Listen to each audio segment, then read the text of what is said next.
I'd like to welcome, thanks for you guys for coming and checking out this cool thing we're gonna do. You guys are gonna get to try some stuff maybe you've never tried, maybe you have.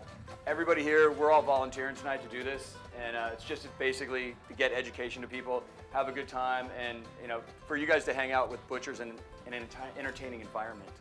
You guys eat, drink, really enjoy. I mean, we're gonna pull up a hindquarter.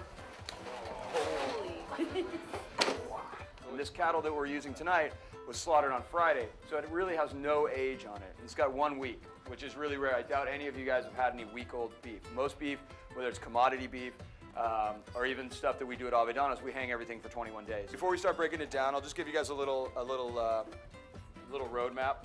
We're gonna break it here, and then we're gonna cut some steaks off this, and then we'll end up boning it out and getting a head fillet out of it. A lot of places like your big market chains and stuff like that, they don't cut meat like this anymore. It's basically they'll take, everything's processed in the Midwest. They get in their short loins, they get in their, New York strips, and they throw it up on a bandsaw. We still try to do it in the old style and keep the integrity of the meat and be respectful of the animal. I mean, a lot of us butchers were really kind of anti-filet mignon because it's really, I call it meat for beginners or people with no teeth.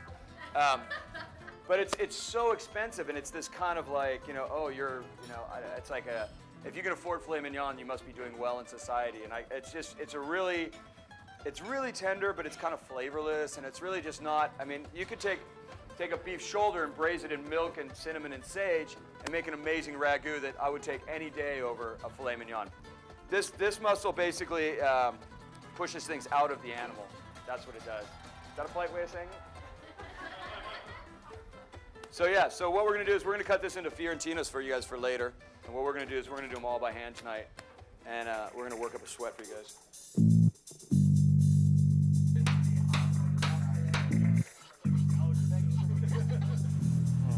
So good, isn't it? Oh, that heart's amazing.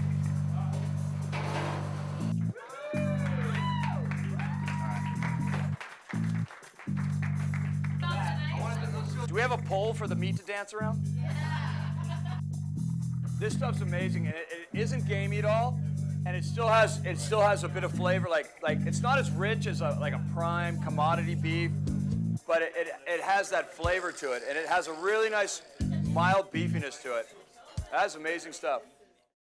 I had somebody the other day say, "Oh, well, the meat at that big chain markets, I've been eating that all my life, and I'm fine." And I'm like, "But the cows aren't." And it's, to me, it has to go hand in hand. I mean, why do we have to, be that way? And it's not, those companies don't raise meat for your health or the health of the animal. They raise meat for the health of their wallet.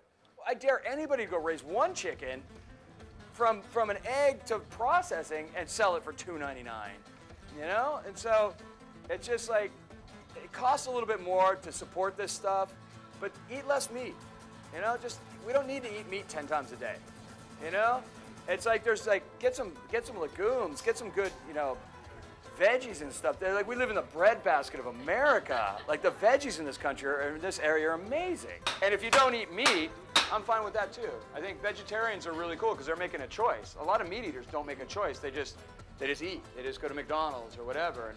And people, I think overall we all need to make more choices. Everybody give a round of applause to Dave the Butcher.